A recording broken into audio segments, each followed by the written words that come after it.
Most people think the 4% rule is the gold standard for retirement withdrawals. But what if I told you that following this rule could have you spending way too little in retirement and at the same time having you likely to wind up dying with two, three, four times or more than you started retirement with? In this video, I'm going to break down why the 4% rule isn't as reliable as you think, the biggest mistakes retirees make when using it, and what you should do instead to ensure your retirement income actually works for you. Hey, I'm Kevin Adelman, co-founder of Ignite Wealth Planning, where we help people who are retired or close to it create purposeful, customized retirement income plans through our Purposeful Retirement Roadmap. Our goal? Helping you retire more confidently while making the most out of what you've built. If you're getting ready to retire or already retired, this is one video you do not want to miss. Let's dive in. The 4% rule has been a go-to strategy for retirees for decades. But here's the thing.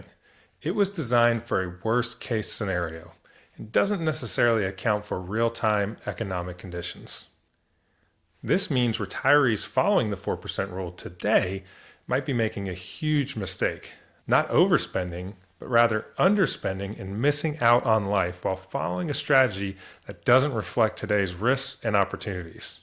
In fact, according to a study done by Michael Kitces, over 2/3 of the time, the retiree finishes the 30-year time horizon still having more than double their starting principal. The median wealth at the end, on top of the 4% rule with inflation-adjusted spending, is almost 2.8 times starting principal. In other words, it's overwhelmingly more likely that retirees will have opportunities to ratchet their spending higher than a 4% rule than ever need to spend that conservatively in the first place. Before we go any further, let's make sure we're on the same page about what the 4% rule actually is. Because I think a lot of people assume it means taking out 4% of your portfolio balance each year. But that's not quite right. The 4% rule was developed by financial planner Bill Bengen in 1994 when he studied historical market data to determine how much retirees could safely withdraw each year without running out of money. Here's how it actually works. You withdraw 4% of your portfolio's initial balance in the first year of your retirement. Each year after that, you only adjust withdrawals for inflation, not based on market performance.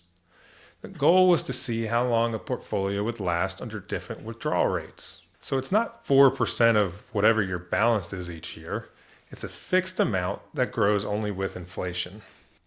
Bengen found that historically, withdrawing 4% annually, adjusted for inflation, gave retirees a high probability of their portfolio lasting at least 30 years. But Bengen didn't just look at average market returns. He tested the worst case historical scenarios to make sure retirees wouldn't run out of money. One of the worst possible times to retire? 1966. That's right, his research assumed a person retired at the absolute worst time possible to date. The stock market struggled, inflation soared, and economic growth was stagnant. And the 4% rule was designed to survive that situation. But what about retirees who don't experience those same poor conditions? The 4% rule was derived to survive the worst, but what if the current economic conditions don't closely match what we saw in 1966? What if it's more like 1982, where a retiree could have safely withdrawn closer to 10% per year? Could we draw better clues from periods in history that more closely reflect our current situation? By paying attention to factors like long-term inflation, cyclically adjusted price-to-earnings ratio, investor equity allocations, market sequence of returns, a 10-year treasury rate, yield curve and interest rate expectations, among other factors, retirees can make better informed withdrawal decisions rather than relying on a rigid rule. For example, if today's economic conditions closely resemble that of 1966, retirees are more likely to experience a lower sustainable withdrawal rate. But if conditions look more like the early 1980s, retirees might be able to withdraw more than 4% safely. To put this into context, if a retiree with $1 million portfolio in 1980 decided to utilize the 4% rule, they would have started retirement with withdrawals of around $40,000 a year and continued with inflation adjustments. When in reality, the safe 30-year withdrawal rate for that time period would have allowed them to start with around $92,000 a year, a whopping $52,000 per year difference. Over 30 years, you're talking about the ability to spend over $1.5 million more than what the 4% rule would have allowed. Do you think that would have an impact on how fulfilling your retirement could be? Now, neither of these economic scenarios are guaranteed to produce similar results, which is why it's even more important to study multiple timeframes and have the flexibility to adjust your withdrawals as your plan plays out. Another flaw of the 4% rule is that outside of inflation adjustments, it assumes your spending stays the same every single year. But that's just not how retirement works. Instead, research shows that most retirees spend more in their early years, sometimes referred to as the go-go years, slow down in the mid-retirement phase or slow-go years, and then expenses tend to tick up towards the end of retirement or the no-go years. This pattern, known as the retirement spending smile, shows that retirees don't need a fixed withdrawal percentage. Instead, they need flexibility to adjust their income as their lifestyle changes. Unexpected spending shocks can happen at any point in retirement. Spending in retirement is anything but smooth. It's not just spending that changes. Income is often uneven too.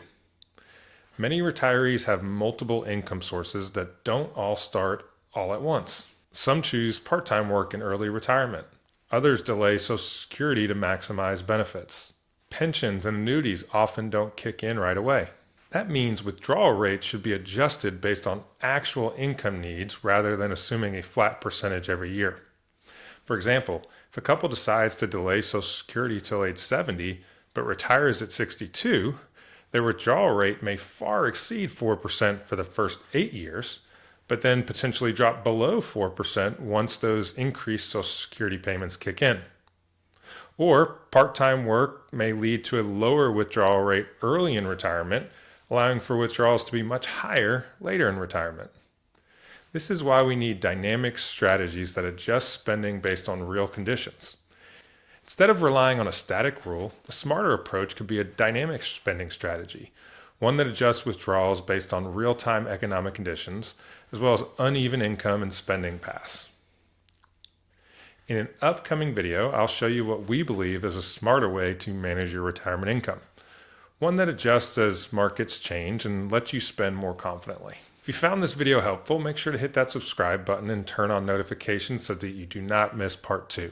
And if you want a personalized retirement plan, click the link in the description to schedule a free consultation.